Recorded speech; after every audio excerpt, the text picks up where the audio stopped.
combien de temps qu'il n'a pas volé cet avion? Aucune idée.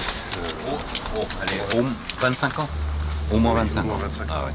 Cette vieille carcasse abandonnée au bord des pistes est un Breguet 941, un modèle unique, il n'en existe que 4 exemplaires. C'est un appareil qui était conçu pour atterrir sur des terrains très courts, c'est-à-dire pour atterrir à peu près n'importe où, pour mener des opérations de proximité.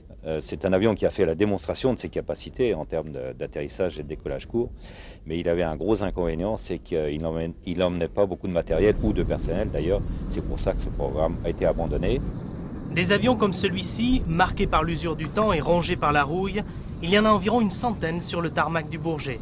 Tous ont écrit les plus belles pages de l'histoire de l'aviation mondiale. Mais ne vous y trompez pas, ici ce n'est pas un cimetière, chacun de ces avions a reçu son passeport pour la Renaissance. Vous voyez?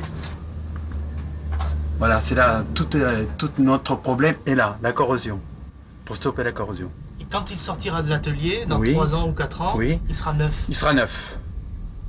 Donc on aura changé tous les panneaux, ici, refait tous les moteurs, les trains,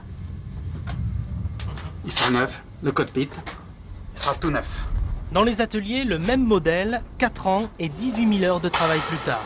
Il ne manque plus que la peinture et ce vautour du 92e escadron de bombardiers de Bordeaux traversera une dernière fois la piste du Bourget pour aller rejoindre en face le musée de l'air.